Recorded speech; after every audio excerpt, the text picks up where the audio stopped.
This is Hacking the Afterlife podcast with Jennifer Schaefer. Hello, Jennifer. Hi, Richard. Boy, do you look lovely today. Thank you. Well, you look lovely every day, but No, I have had this dress it's literally rainbow, like rainbow. I've had it for 3 months and I decided to wear it today. And my first client ended up telling me at the end, she goes, I asked for one sign before I came here. And I asked for a rainbow from my grandfather. And wow. you walked up. There you You're are, wearing a rainbow. wearing a rainbow. I'm like, That's that was a sign. She goes, absolutely. That was the only sign I asked for. that's so adorable and lovely. How was your Halloween, dear? Um, Day of the Dead, Day of the Jennifer. the Day of the Dead. So Monday night I had an event. Yeah. Excuse me for 1 second. Let me put this Will on. you bleep the bleeping? For those driving in their car, that little sound was Jennifer's computer talking to her. Yeah, I thought I had all my notifications off. Um, I had an event Monday night at my girlfriend Jessica Alba's house, and it was a beautiful. Every year she does something to celebrate the Day of the Dead. And so this year we did it on the first, and she has the most magnificent altar. I posted the altar, a video of it this morning and thanked her. Wow.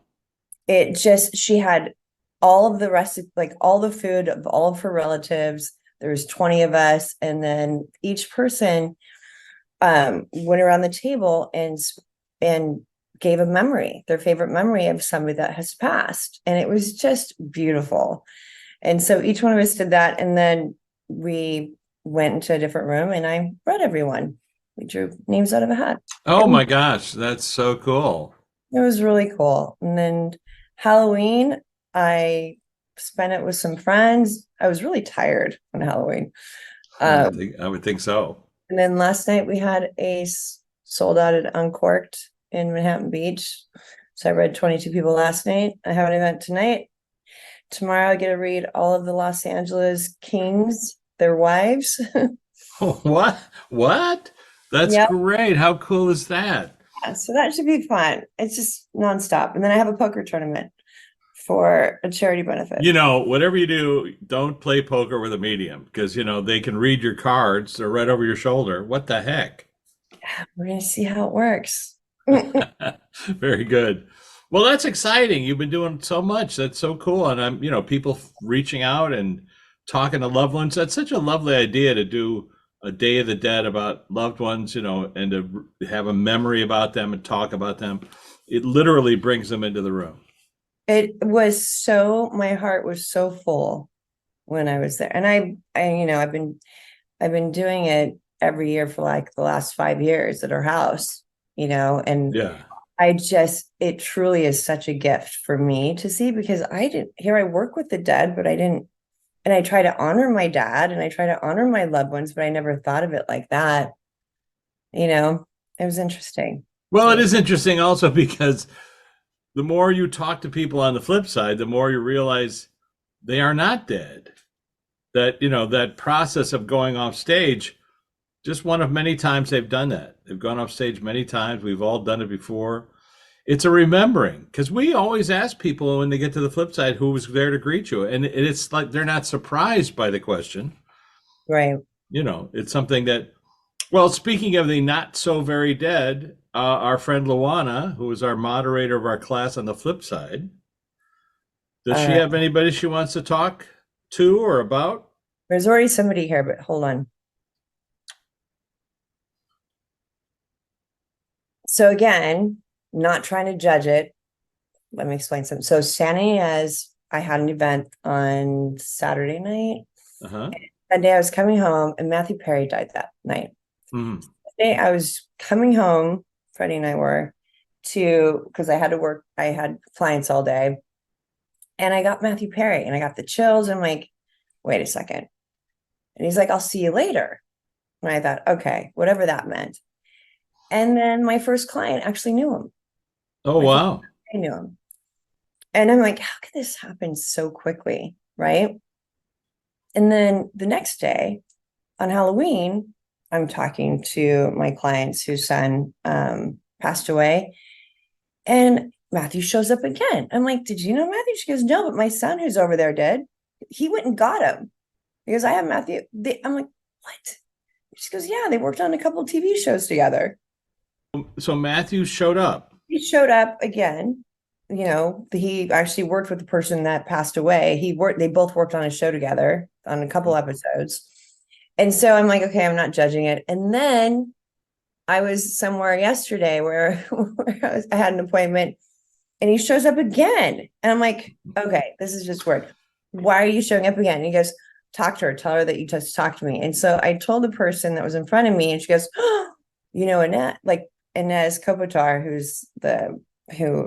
is a client of mine, Chandler, Matthew Perry, he was actually at their wedding 10 years ago. Wow. She owned the place that I was at. And so I'm like, this is just, and so then today, all of a sudden we're just about ready to go, and he shows up again. And I'm like, what? Is he allowed? Does he just get a like? Does he get a free pass? Well, let's ask Lou. Let's ask Luana what that's about. Yes, but what's interesting though, I have lots of questions too, is the fact that, okay, show me again. Hold on. Okay, it goes back to not judging it. We've talked about this, right? And when newly people that go over there, they don't have boundaries. So they just come in whenever they want. But he had some really important things to say to this other couple yesterday that I related a message to. And they're like, oh, they couldn't, they were so grateful because they knew him so well. So yes, he is here. So you go ahead and ask the question since. All right. Well, first I want to ask Luana, what's that about? I mean, was he standing by to come and talk to us, or why does he want to talk to us today? He likes what we're doing. He has a lot of friends that I'm probably going to end up talking to. And he just wanted me to that's so funny. Thank you. He just wanted me to get used to it. Well, what can I say other than we're honored for you to show up and talk to us? So yeah. What do you want to say? I'm going to ask you the same questions I ask everybody. So who was there to greet you when you crossed over? He said he has a lot of people over there. People that I wouldn't necessarily know, but people that along his journey, they lost their life to addiction. And I know he just went like this with his book. He goes, well, if you would have read my book, you'd have all that information. Yes, you did. You wrote a book about your life and your journey. I happened to see a little bit of it the other day. The one thing he does want people to know is that, okay, you tell me. Hold on. He didn't have any drugs or alcohol. It felt like he worked out or did something and he was detoxing from, like, how when you sweat too much or whatever. Yeah. It dealt with his heart. It dealt with his heart. I felt like he had an aneurysm or he had a heart attack before. So Matthew, do you want to show Jennifer what you were doing just prior? What was the exercise and pickleball? He showed me pickleball. Did you not know that, Jennifer? No. No. Okay. So that is his partner who we played pickleball with came out and said that they spent whatever they did, like an hour of game or whatever amount of time you played pickleball for. And he was coming down from that. So you're absolutely right. So, but Matthew, so was it, did your heart give out? Was it a heart attack or what was that about? Couldn't go to sleep. He wanted to go to sleep and he couldn't go to sleep. So he went in the jacuzzi and he said that it was just,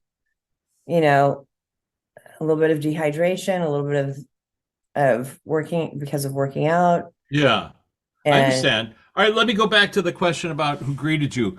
I know that you had a close friend who was an actor who passed away, and I just want to ask about him. Anything about River Phoenix, not River Phoenix, but yes, that is his name, and that is who I was thinking of. Yeah, I was just going to ask. So, have you had a chance to talk? Go ahead, Jennifer. I'm interrupting. No. He showed me. He's like River Phoenix. He's a great communicator, which I do love about. Okay, because he wanted to call him Chandler. But he just said he goes River Phoenix. I'm like, I and I don't know how but yeah. Well, I was okay. Well, let me He ask you said about. they laughed. He said that they laughed hysterically, like, what the fuck? Like, out of all the times he could have died, right? He dies this way. He's like, it was embarrassing. He goes, I would have at least, like, maybe, he's showing me next to James Dean, like being on a Harley. Like, that would have been a cool way to go, motorcycle, He was on a Porsche. He was in a Porsche. But yeah, whatever. no, I get it. Whatever. Yeah, more dramatic. But let's ask you about that. So, what was that like when you saw River, your friend, your pal? Love. He said absolute love and laughter. And Matthew, would you do me a favor, just because we can? Can you bring River forward? He's like, I have to go get him. Okay. I don't know who River Phoenix is. I feel like he's here. That's fine. River, you're probably not familiar with what we're doing, or maybe you are, but we talk to people on the other side. We try not to be invasive any way, but we like to talk to people about their journey or what it was like. I know you were friends with Matthew. I know that you guys did a movie together at the start of your career, and I know that he was devastated by the loss. Have you been to visit him while he was still on the planet? Did you come and visit? Go ahead, Jennifer. What does he No, want to say? he showed me the other guy too that greeted him was the comedian, the guy that Gary, the guy, Gary Shandling, yeah, the golfer. yeah, I don't know if they knew each other. But okay, so so River's showing you Gary Shandling as somebody who greeted him or was hanging out with him. No, no. So the guy that played golf, the one that we talked to that passed over, that said Yeah. What was that like? Was that amusing or?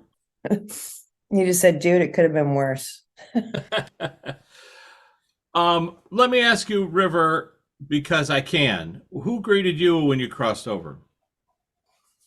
Felt like his grandparents. Felt like his grandparents. Okay. Yeah. He also had a friend that died like right around the same time. I'm not sure. I don't know. I'm not sure. So let me ask you a simple question. In terms of your brother, who is on the planet, I met him at one point, and is an actor, a very terrific actor. What's your observation about your brother? I mean, you have a sister, and I know. I always knew he'd do it. I always knew he'd do it. He Do you didn't know he'd influence do him it. in any way? Do you work with him? He um he had a lot to live up to, he said. He's laughing about it with him. But I always knew he always knew. He always knew that he would do it. He'd be big.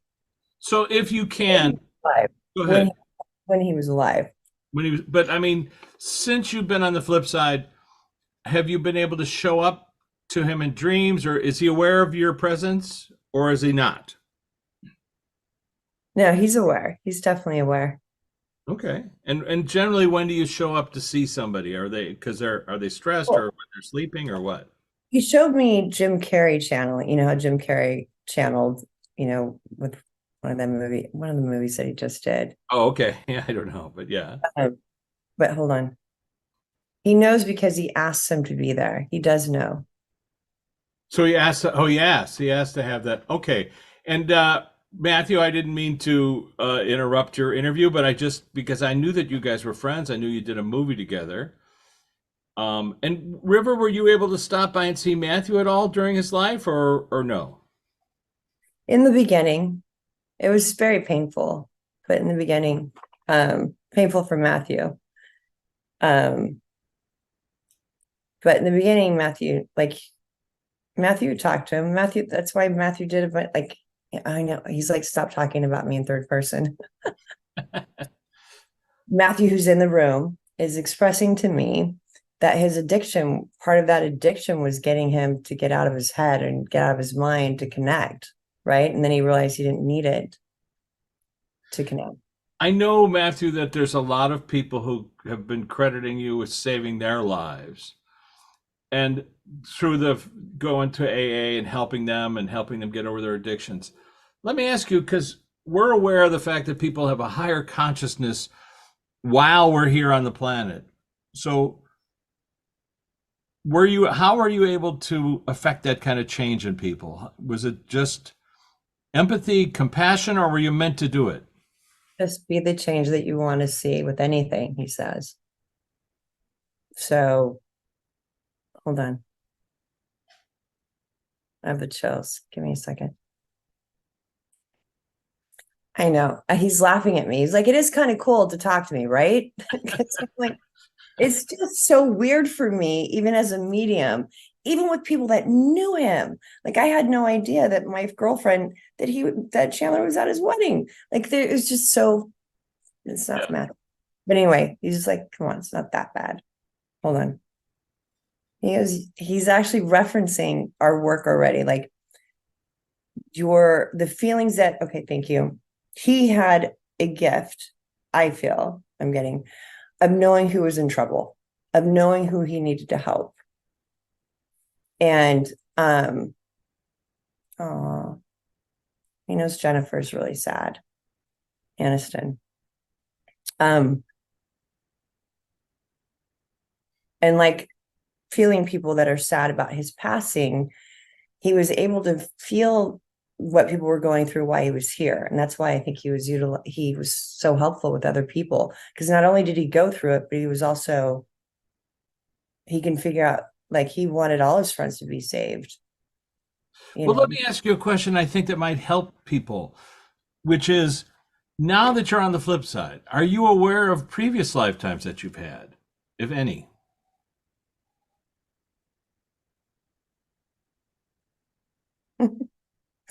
he says yes, but it's too long of a list to go through.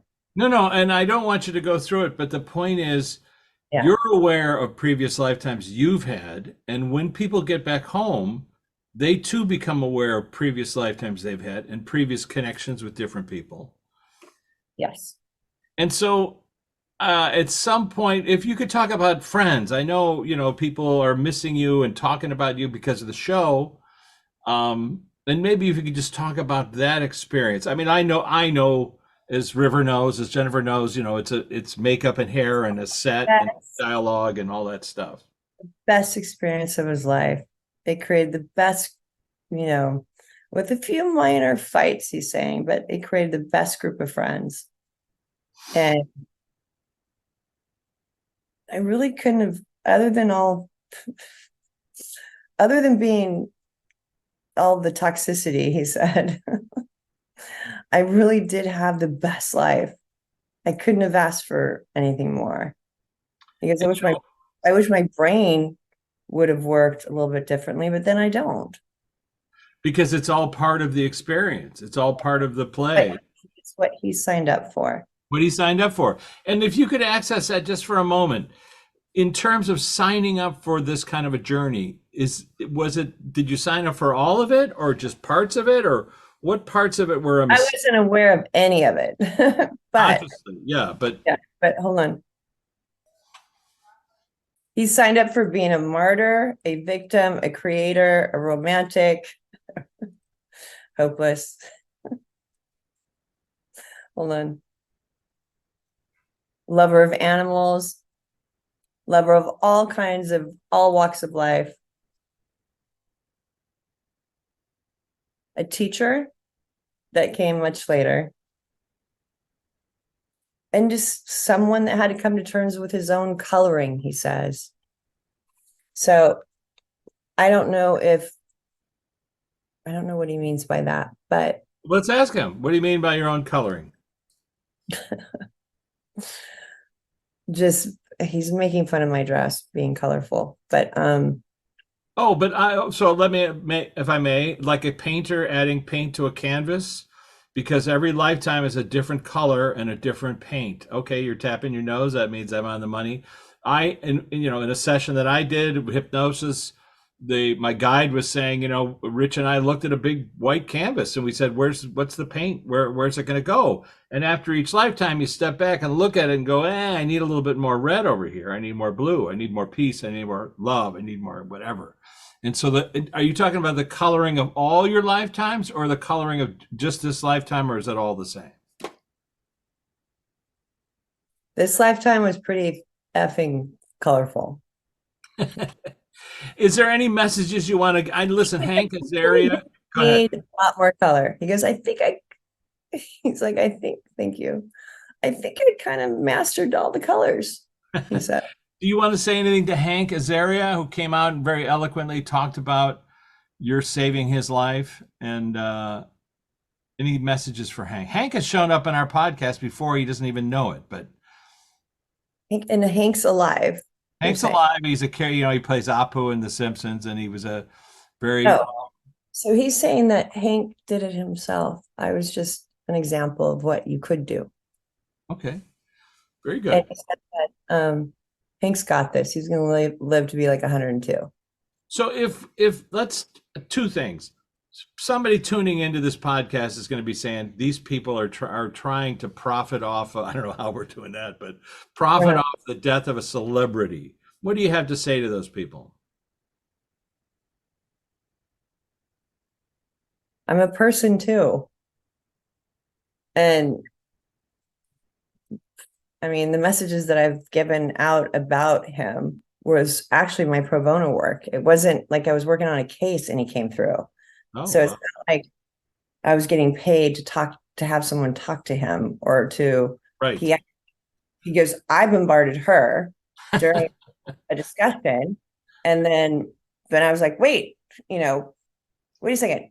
I had no idea that this person's son knew him. Yeah. Right. Thank you. That totally answers my question. Absolutely, irrevocably.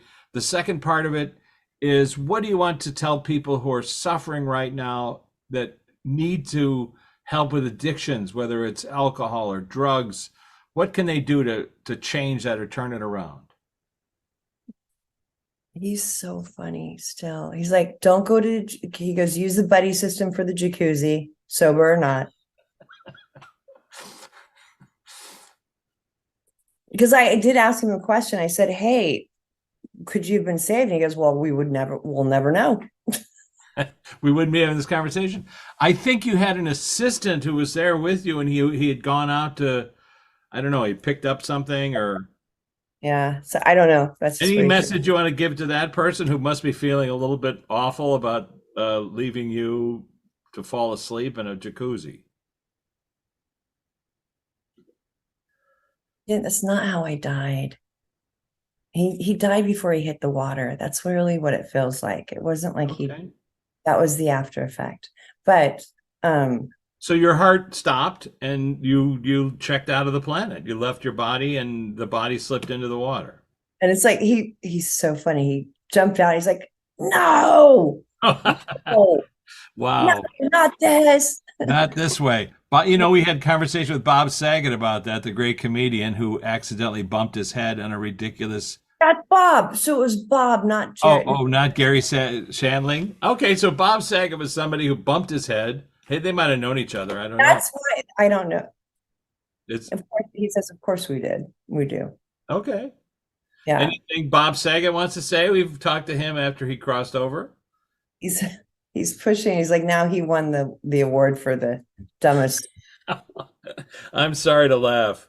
Listen, but when Jennifer and I talk to people on the flip side a lot, you've got to laugh. It's certainly the way we leave the stage. Some people trip and fall off the stage. That's just what happens.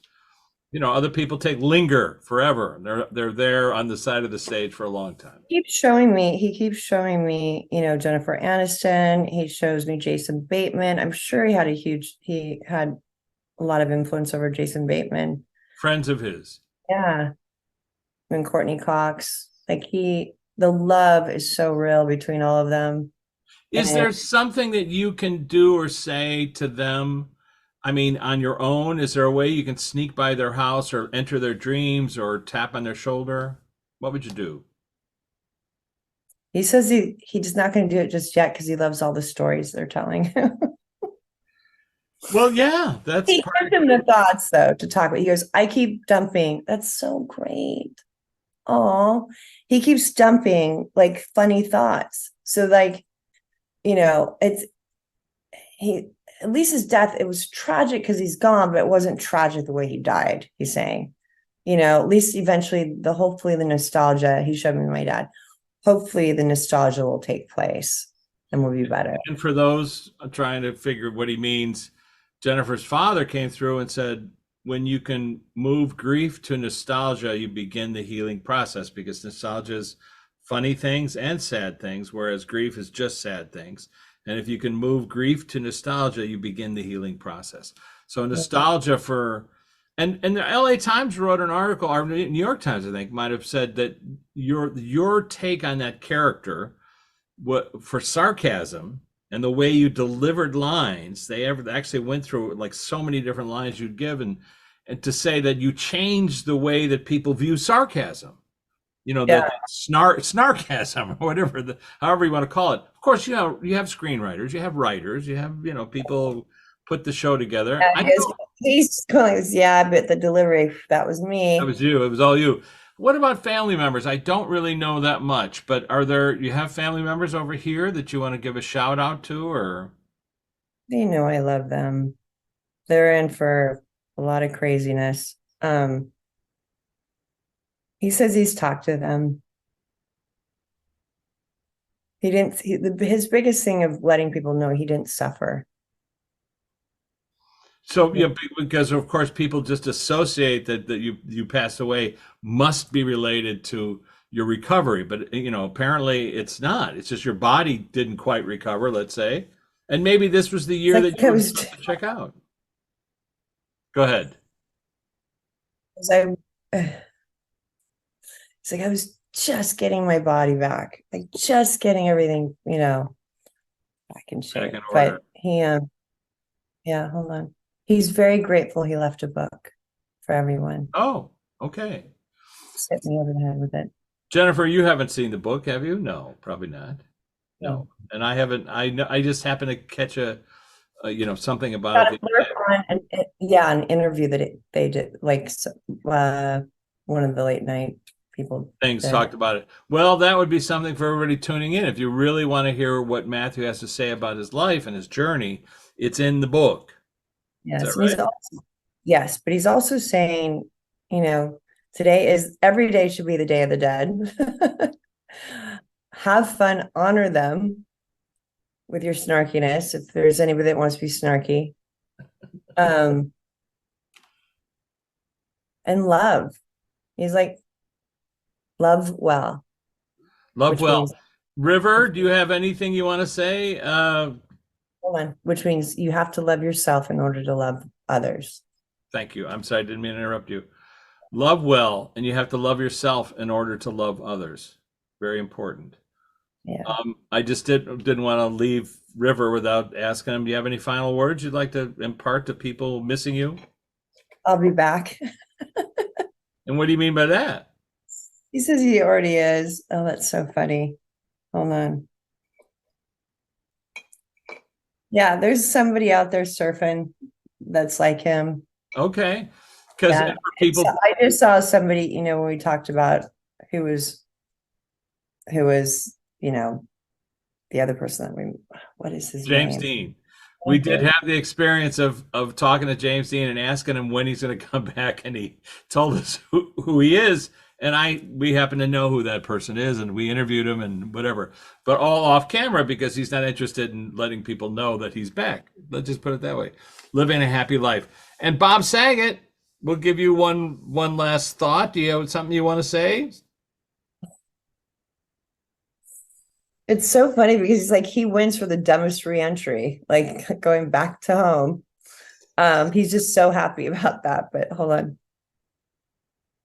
Laughter is great medicine.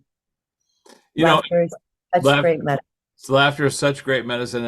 And it was funny because I asked him for the punchline for a joke that Jennifer did not know the punchline. And it had to do with his stand-up when he would talk about a dog who was, you know, doing some weird act, and he gave it to Jennifer, and she said, "I'm not saying that." It was a typical Bob Saget response. All right, Luana, is there anything else you want to bring to the fore? I know I only got Jennifer for a few minutes left. Oh, actually, I'm running late. You're running late. Okay, well, let's thank everybody. Matthew, thank you for showing up. I really. Is her picture still in your fridge? Who, Luana? Yeah. Sure. Yeah, I'm looking at it right now, actually. Oh, she says it's crooked. It is. It is. Okay. Oh, is that better? You happy now? Okay. Luana, it's not crooked if you're always in my heart. All right, very good, Lou. Thank you for showing up on the Day of the Dead. Thank you, Matthew Perry. I was kind of afraid he might show up, but I wasn't going to ask him I to. didn't ask. I didn't ask Didn't ask, him. but you know, I'm like, okay. And then I asked Luana. I said, Luana, is there, and again, it goes back to, we're not profiting off. This is not, there was actually people who knew him, who are friends that I've talked to, that we're not making anything off of that. no. And the whole point is we're And trying. I didn't go and try to find him. He found me. It wasn't. True. Yeah, I know, and that's why I'm mentioning it, because when we asked the same questions to everybody, who greeted you, and I figured that River would have shown up because you guys were close pals. I did not know they were close pals, by the way. So either. Yeah, it's a lovely thing to learn. Anyway, we love you, Jennifer. Thank you for your gifts. We really appreciate it. And Matthew, River, and Bob, and Luana, thanks, guys, for showing up on our podcast. Love you.